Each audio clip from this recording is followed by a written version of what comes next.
कपिल देव यादव उर्फ लालू जी, हम सबके उस्ताद बाला उस्ताद भी मंच पर आवे। शिशंकर उस्ताद को लेकर के आइए मंच पे। अवध बिहारी यादव जी अध्यापक, विपिन बिहारी यादव जी, श्याम बिहारी जी, राम ध्यान यादव कवि जी, आप लोग मंच पे उपस्थित हो जाएं।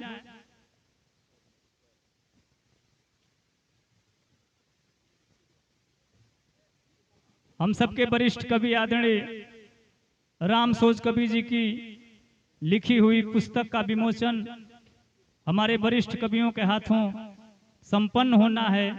यह अनोखा पल है। जिन्होंने जिंदगी के स्वर्णिम 20-30 बरस अपनी कलम से इस किताब को सजोने और संवारने में अपनी ऊर्जा लगाई हो, जो अपने मन के उद्गारों को कलम से कापी पर लिख करके उसे प्रकाशित करवा करके लोगों के बीच में भेजने का साहस किया हो, आज उस सभी उस मेहनत की मजदूरी का श्रेय लेने का दिन है। मैं निवेदन करूंगा आदरणीय अनारी जी कवि जी से, आइए गुरुदेव।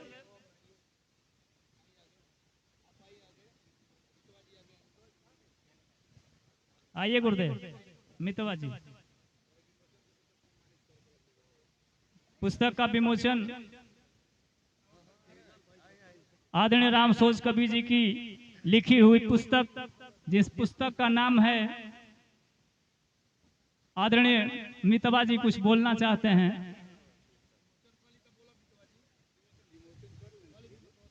ये कविराम सोच की काव्य पुस्तक का विमोचन आदरणीय हिंदी जगत के सर्वश्रेष्ठ कवि आदि अनारी जी कर रहे हैं।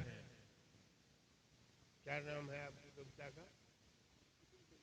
कुसुम कली के हार का ये विमोचन आदरणीय अनारी जी कर रहे हैं।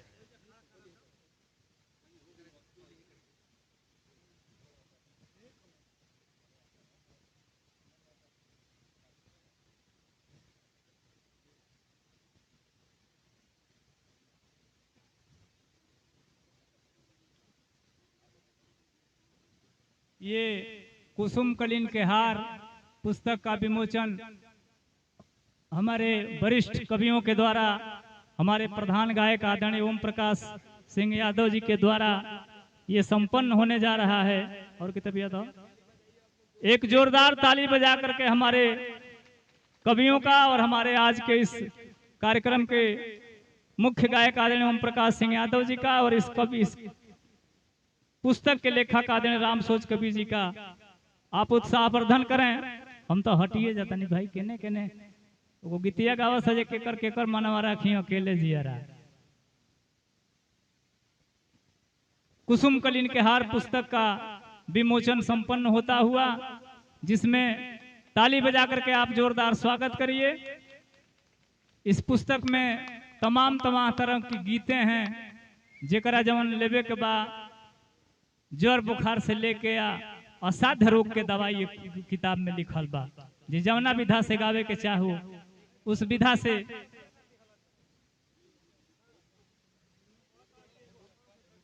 सैकड़ों गीतें हैं, जिसको ठीक बा हम बैठले ठीक बनी, हम खड़ा होकर यहाँ सबके अनहार हो। अच्छा ठीक बा।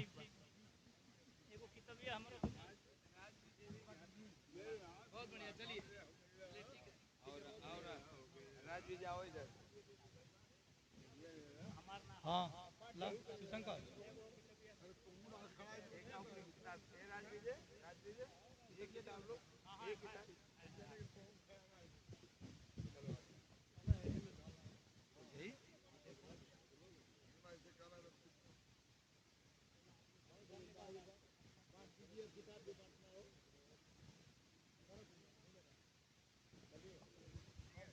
पुस्तक का विमोचन कार्यक्रम संपन्न हुआ। अब इसी कड़ी में हम अपने वरिष्ठ कवियों से गाना से अधिका मजा आई बिना साजे बाज के यहाँ सब जो कविता कहत तो।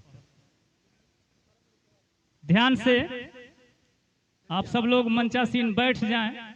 मैं राम सोच कवि जी से निवेदन करूंगा कि अपनी पुस्तक के विमोचन के अवसर पर इसी पुस्तक की कोई गीत आप पढ़ें। उसके बाद अवध बिहारी मितवा जी तैयार रहे, उसके बाद अनारी जी की कोई गीत होगी, फिर हम देखते हैं फिर क्या होता है।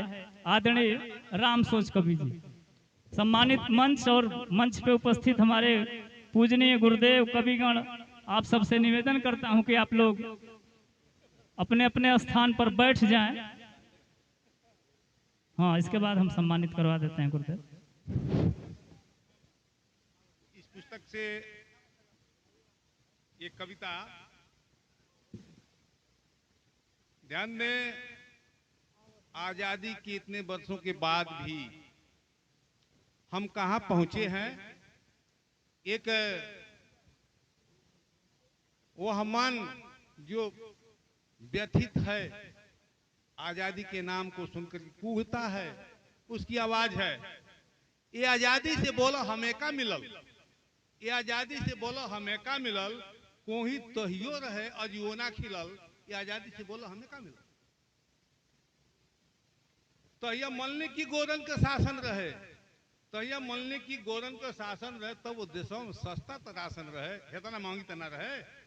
तो यह मलने की गोरन का शासन रहे, तब वो देशों में सस्ता तो राशन रहे। तो यो बकरी न बांधे के रहे पलान हमारा, तो यो बकरी न बांधे के रहे पलान। आज छपरी ने छावे के बास था, आज छपरी न छावे के बास था। तो यह गोरका करियो में ना ही निभल, गोरका माने इंग्लैंड वाला, करियो में नहीं जाकर। तो यह गोरका करियो में ना ही निभल, आज करिए करियो में दूरी बढ़ल, आज करिए करियो में दूरी बढ़ल। अब तो मुश्किल बा भाई के भाई कहल। ये आजादी से बोलो हमें का मिलल, ये आजादी से बोलो हमें का मिलल। हम तो रहनी मौजूद दूगो साहेब रहे, हम तो रहनी मौजूद दूगो साहेब रहे, एगो छोटका रहे एगो बड़का रहे। बड़का छोटका के देख के हो गए फरार, आज छोटका बड़का हो गए चल के, छोटका बड़का हो चल गए हमारी कपार, छोटका बड़का हो चल गए हमारी कपार। नौका हऊ हाइल रहे लूटे में जुटल, नौका हऊ हाइल रहे लूटे में जुटल। सिर कटा के किस्मत तो हमरे फूटल, सिर कटा के भी किस्मत तो हमरे फूटल। जे मजूरा रहे वो मजूरे रहल। ये आजादी से बोलो हमें का मिलल, तहियो मजूर रहना अजियो मजूर बने, ओके आजादी से का मिलल। केहू का तल्ला दू तल्ला कई तल्ला बने, केहू का तल्ला दू तल्ला कई तल्ला बने। केहू की मगई की जगह बरसाती तने, केहू का दिया दियारी मने रोज फाग, भइल हमके दुलुम बथुआ सरसों का साग। केहू का दिया दियारी मने रोज फाग, भइल हमके दुलुम सरसों बथुआ का साग। छानी बंजर में हमरा गइल हौ उजाड़, देखा तनी बड़ा चलल बा तरह का। केहू के बंजर में जमीन छान पलाने में उजाड़, छानी बंजर में हमरा गइल हौ उजाड़। उनकी नावे लिखाई ल बिगहन कोगार। जरे ऐसन आजादी की छूटे टहल, जरे ऐसन आजादी की छूटे टहल। ये आजादी से बोलो हमें का मिलल।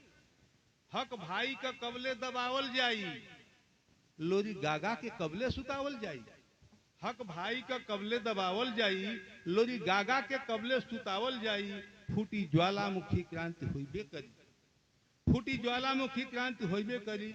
जैसन बोइबो बिया वैसने उफरी, जैसन बोइबो बिया वैसने उफरी। मिली हक ना तो छीनल तो मजबूरी बा, मिली हक ना मांगने से हक नहीं मिलेगा, तो मिली हक ना तो छीनल तो मजबूरी बा। मंजिल बीचे तो बस 2 कदम दूरी बा, चिन्ह बैरी ने बतिया में जइहा बहल। ये आजादी से बोलो हमें का मिलल, ये आजादी से बोलो हमें का मिलल। और आज पूरा वायुमंडल, पूरा वातावरण, जल पृथ्वी हवा सब प्रदूषित हैं। और मैं एक प्रदूषण पर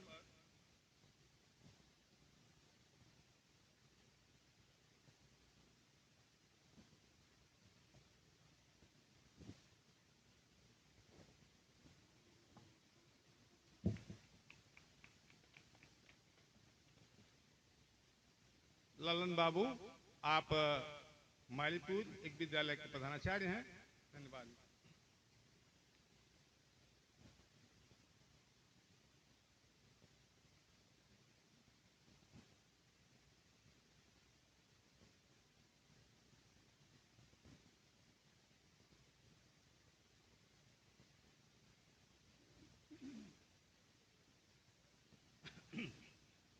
बेकी न ले बिनु दाम मिले।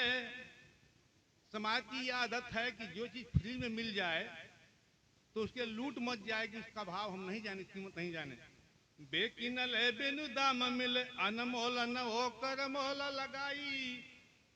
बेकी न ले बिनु दाम मिले, अनमोल न होकर मोल लगाई। बेच हले बिनु मांग मिले, तो जरूरी मगर नहीं गौर जमाई। राही चलत सुतले जगले, राही चलत सुतले जगले, मिले सांस बतासत के बुझ भाई। आ गांठी की दाम से कीनी गईल, सुतुही तो जोगावेल प्राण किनाई। गांठी की दाम से कीनी गईल, सुतुही के जोगावेल प्राण किनाई। कार ट्रक सड़क चले, चाहे हवा में उड़े जहाज हवाई। साइकिल चाहे बस बेबस बा, मिले पंप तो होकर होले दवाई। चारों ओरी समराज बजे कर, ओकर मोल लगावे न भाई। आ गांठी की दाम से कीन गईल, सुतुही के जोगावे न प्राण किनाई। और इस तरह से कविताएं तमाम हैं। हाँ, एक कविता है हमारे बिरहा के कवि हैं नियाज कवि, उनकी प्रशस्ति में था। तारे अन्न गिनत आकाश अंगनवा में, एक चन्न बिन नहीं शोभेला गगनवा। किस्म किस्म फूल खिलल बगनिया में, एक ही गुलाब बिन सोहे न चमनवा। भूषण बसन आभरण त तमाम रहे, चिटकी से न बिन सोहे न जननवा। अबिरह जगतिया में अपनी समैया में, रहल नियाज उपमेय उपमनवा। रहल नियाज उपमेय उपमनवा।